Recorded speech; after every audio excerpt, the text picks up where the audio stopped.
ஸ்வாட் master youngest Sun வால்வரரின் Kadaikutty Singam இந்த episode ஸ்டார்டிங்ல இது அந்த தண்டர் கார்டோட கலர் யாச்சடா அப்படி சொல்லிட்டு இருக்கும்போது நம்ம ஹீரோக்கு அப்படி ஞாபகம் வரும். இதுக்கு முன்னாடி இந்த டெமி கார்ட்ஸ்ட்ட போய் ட்ரைனிங் எடுத்தாங்கல ராஜமாதா அந்த தண்டர் ஸ்வாட் கொடுத்துருப்பாங்களே அப்போ சொல்லியிருப்பாங்க இந்த ஸ்வாட்ல தண்டர் கார்டு ஒரு கிராமோட சக்தியை ஃபுல்லா அடக்கி வச்சிருக்கோம்னு சொல்லிட்டு ராஜமாதா சொன்னது ஞாபகம் வரும். அப்படின்னு பார்த்து மின்னல் லம்பு ஒன்று செம்ம ஸ்பீடா வர நம்ம ஹீரோ ஸ்வாட் வச்சு அது ஓங்கி அடிச்சு தடுத்து நிப்பாட்டிடுவான். அப்படின்னு பார்த்து புயல் அட்டாக் மாதிரி ஒன்று வரும். அதை நம்ம முராக்கனை அப்படியே அடிச்சு விரட்டி விட்டுருவான்.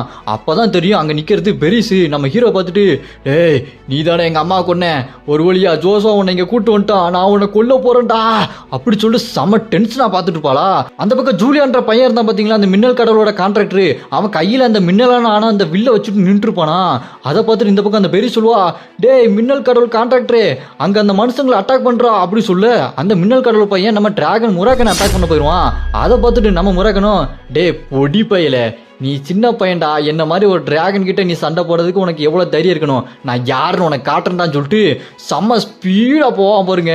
அங்கே அந்த மின்னல் பையன் அட்டாக் பண்ணுவானா அதுலேருந்து எஸ்கேப் ஆகி கிட்ட போயிட்டு கையால் மூஞ்ச தூக்கிட்டு ஓங்கி தரையிலே அடி அவ்வளோதான் அந்த மின்னல் பையன் அப்படி வாயை பொழந்துருவான்.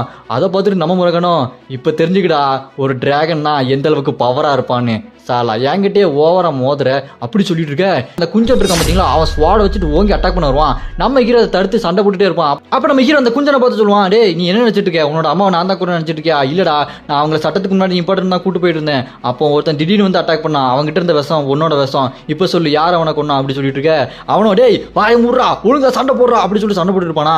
அப்போ நம்ம ஹீரோ சொல்லுவான் டேய் புரிஞ்சுக்கடா நான் அந்த ஜோசோவோட தம்பி அது உனக்கு தெரியுமா அவன் என்னோட அண்ணன் நான் ஜின் ரன்காண்டில் அப்படி சொல்ல அது கேட்டுட்டு நீயா ஜின்ரன் கண்டில் அப்படி சொல்லி குஞ்சன் பார்த்துட்டு போனா அக்குன்னு அங்கிருந்து பெருசு செம்ம டென்ஷனா அங்கிருந்து வருவா பாரு டேய் குஞ்சன் அவன் சொல்றதை கேட்காதடா அப்படி சொல்லிட்டு குறுக்க வந்து நம்ம ஹீரோவை பயங்கரமா அட்டாக் பண்ண நம்ம ஹீரோ அப்படி பட்டார்னு ஒரே அடி அவ அப்படி பறந்து போய் நிப்பா. அப்ப நம்ம ஹீரோ சொல்லுவா பாருங்க உங்களோட அம்மா செத்துட்டாங்க நீங்க ரொம்ப கவலையா இருக்கீங்கன்னு புரியுது நீங்க எதனால இந்த உண்மையை ஒத்துக்க மாட்டீங்க ஏன் அந்த ஜோசோவை எதிர்த்து உங்களால சண்டை போட முடியாதா நீங்க என்ன கோலையா அப்படி சொல்லிட்டு இருக்க.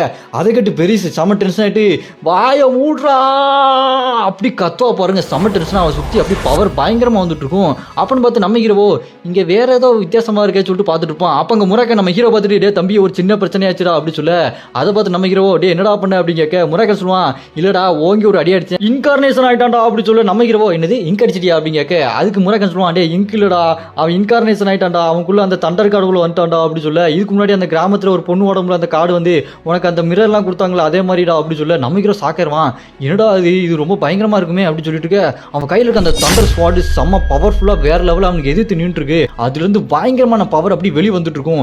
இதோட இந்த எபிசோட் முடியுது. யாருக்கெல்லாம் அடுத்த எபிசோட் வேணும்னு நினைக்கிறீங்களோ கமெண்ட்ல அராய்ஸ் அப்படின்னு கமெண்ட் பண்ணுங்க.